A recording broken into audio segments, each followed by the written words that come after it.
Good morning, friends. Hello, hello.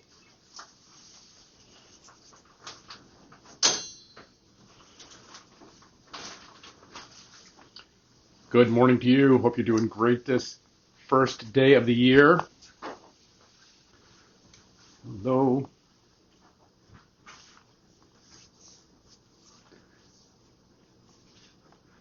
Oh, everyone's new year was beautiful and great, and that in this holiday time that we find ourselves on this, I think, the 8th day of Christmas, 9th day of Christmas, 8th day, I think, Christmas, I think. So, good morning, everyone. Hope you're doing great.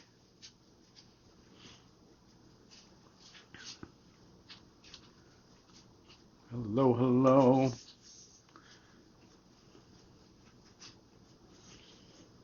There is a beauty and goodness in this day. It is a little bit of blue sky breaking through after a little snow this morning. So, hope you are grand. That we might find ourselves in a new year here together.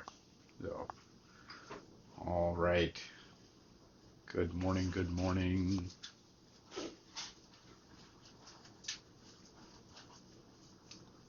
Right. All right, friends, let's get going this morning. It is the first day of 2026, and I am glad to be here with you, and I'm glad to be on the journey into another year, that we might find that whatever 2025 has brought us, that whatever it gave us in terms of blessings or in terms of challenges, it is done, and that we begin a new year and begin afresh. That, in fact, this whole journey that we find ourselves on, the whole journey of our time as a child of God, our time that comes into this world and move through this world and eventually one day go home from this world, that all of this is a series of beginnings. That, in fact, not only does our Bibles begin with the beginning, begin with the creation story, but so too does the resurrection, so too does every generation. There is a reason that the Gospel of Matthew begins with, in the Christmas story, begins with the genealogy, that it begins with each generation finding anew the journey with Jesus, the journey with Christ, the journey into the true and the good and the beautiful a little bit more. And some more faithful than others, some less faithful than others. But that's not really what's at issue. What's at issue is that each of us in this new time, in this new place, in the place that we are planted and we find ourselves, we walk out our journey with Christ. Hey, Jamie Battles, good morning to you. That on this happy new year, I just wanted to come and offer greetings, offer joy of what it is to be on this journey with all of us at First Congregational Church in Fall River, and all that our little community of our little band of pilgrims moving through this world, our little 1111 collective that continues to move through the digital space together, and that however separated we may be in distance or time, we find ourselves together as the people of God. And so that one of the things I wanted to remind you of this morning is that as we head into the new year, is that you journey not alone. And not just that you might be a part of a little 1111 community, and not just that you might be a part of the journey of our church together, and be in fellowship there with people to the left of you and to the right of you who are both invested in your success and in your walk with Jesus, but also invested in the wider journey of our walk as the people of God. And that it is exciting to step off on a new year in this. So what I wanted to do is bring you this morning. Hey, Allison, good morning to you. Happy New Year. What I wanted to bring you this morning was maybe perhaps a way to let go of the last year and a way to move into the new one. Because one of the hardest and greatest challenges of taking up the new blessings that are in front of us, whatever they may be in 2026, is often having to set down the things of the past and the things that we have accumulated over time.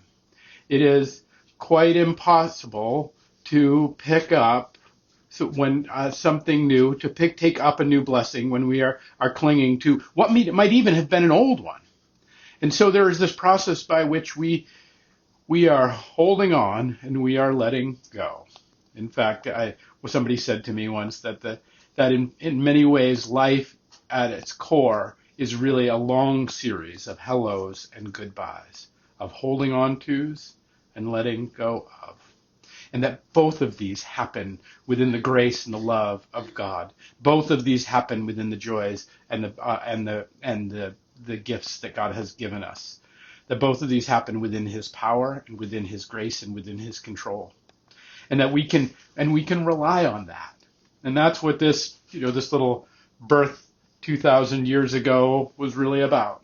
That it may come and be with us. So I wanted to offer you a quick reflection. Maybe if you're sitting around the table with some friends, or maybe you're just taking a slow bell today and after whooping it up, or maybe you were in your bunny slippers by 9:00. Wherever you find yourself coming into this new year, whatever griefs, whatever wonders, whatever joys, I wanted to encourage you to look at what is called in Ignatian spirituality, the examen or the examen. And it is simply this: it is to look back on the last year. This is something that I personally like to do, and at the end, there's another piece that I will share with you that I like to do. But the first thing is, what over this last year are we most grateful for? What took place in which we find ourselves where we can point to and look to, and we can say, for that I am most grateful. I'm that this, and then to think about why is that thing, over all the other blessings that happened in the course of a year, why is that thing the thing that we are most grateful for? And now, one of the ways to come at this, if a year is too much, you can actually just get your day timer out, or just scroll through your calendar and just say, like, oh, what happened in January? What happened in February last year? What happened? And to kind of do this quick review. And when you do that, you'll find that the blessings will actually pop out at you. There will be these things. But so too will the things that you are least grateful for. The things that you still might be holding on to, that you're like, what is God going to do with this? Why was this was such a horror show? Or this is such a thing that I am not grateful for. This is such a thing that I'm struggling to find a purpose or a goodness or anything that a blessing that's going to come out of this. And to simply ask, what am I least grateful for, and why? And that again, another way to do that is to just kind of scroll through your calendar if you want. And none of this will take very long. Just to scroll through your calendar, take a look at it, and then those things that you discover will pop out at you. That you'll find that within them there'll be challenges and there'll be joys. There'll be and that in them, how can we to truly offer thanksgiving for those things that we are most grateful for, and then truly commend over to God, to let go of those things and to see what God will do with those things that we are least grateful for, to be able to surrender those things to Him. And when you finish that, this is the last thing I like to do for the year, is I like to try and give every year a name, like what this was the year of, fill in the blank. This is a little spiritual exercise I try to do every year at some point along the new year, is to say, what is it that is what would I, if I had to name this year, what would I name it? What would I name it? What would we call this year as things unfold? And so I think that, and I think after you kind of spend a little time looking at the things that you might be most thankful for, and then look at and why, and then there's things you are least thankful for and why, and that as we unfold those, that you begin to say, what is it that I am? What would I call this year? What would it and what would it be? And So in some ways, like my name that I'm toying with, and it'll change again because I'm not finished with this. It's not settling right, it'll keep, um, but but my but that I'm coming to call this year the year of confrontations. That this year I kind of ran into a number of things, and it's not like I was out, an iced out pub, knuckling it up with anybody, but that there was these ways in which there were things within myself, within the world, within the people that I love and the people that I'm journeying with, that got confronted this year. I confronted a bit of mortality with the people that I'm journeying with. I confronted a bit of loss in the people that I'm journeying with. I confronted a bit of limitation. I've confronted a bit of my own voice and my own kind of that which is God's call and that which is kind of my own little stories that I tell myself. We have all these things, and that I'm not gonna bust all that out for you. You would fall asleep. It is boring work in there, but it is yeoman's work. It is the work that needs to be done in the spiritual life. And that's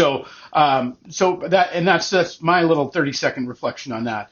And I encourage you to step in. What are you most grateful for over this last year? What are you least grateful for over this last year? And ask yourself why. Why is it that there is a great gratitude that you can point to and say, yes, Lord, you've blessed me there?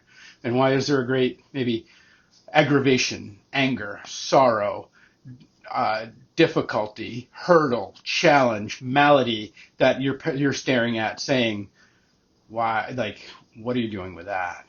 I can find no gratitude for this thing that is happening, and why? And in that exercise, you might just find that the name of this last year will come to pass. That you might find that there's a little bit of a conversation to be had with your Maker in that journeying of what and of who you are and whose you are, which is really what this journey was all about. I posted a little reflection last night on the Facebook page from a quote from Henry Nouwen, and just a little reflection about this journey. That it's not a mistake. It's not a mistake that Christmas tide should fall over the new year, and that we on, I think, the 8th day of Christmas today, I think I might be wrong about that, but right in the middle of Christmas tide, we might celebrate the new year, because it's Christ that comes into the world and holds us in all that we used to be. It is Christ that comes in and holds us right now, and it is Christ that goes forward with us into the future. And that none of that happens alone. None of it we are abandoned, and none of it we are lost, and none of it we are given up on. For you are a beautiful child of God, made in the image of God, and there is a place for you in this world. And there is a grace upon grace that is made for you and only you, and a gift for you and only you to receive and to bestow upon creation. And that we hold on and that we let go of all of that in our surrendering and in our journeying on this pilgrim's path into this new year with the one who made us. So great to see everybody's popping in this morning. Hey, Jamie, Irene, good morning to you. Pat, Davis, everybody, so glad to see you. Pat, Vicky, good morning to you. Deb, oh, so nice to see you, Deb. I hope you had a really great new year. Allison, great, glad you're here. Who else has come along? All of you, may God's peace and grace be upon you. We've got a great Sunday coming up on Sunday. It's going to be Epiphany Sunday. We are going to be reading my favorite Christmas story, which is the beginning of the Gospel of John. In the beginning was the Word, and the Word was with God, and the Word was God. And in the afternoon, we're going to be gathering to sing the Messiah. Or you can show up and listen to the Messiah, whatever you like. But we've got a great, we're going to kick the new year off bigly, and it's going to be a great time. I hope you all have a wonderful and blessed day today. It is a joy to be on this journey with this 1111 community. It is a joy to be on this journey as the pastor of First Congregational Church. I love each and every one of you, and I am excited about our next year ahead. Lots of fun things coming up. We have many blessings to unfold. And peace and grace to you all. And we'll pick it up next week with another 1111.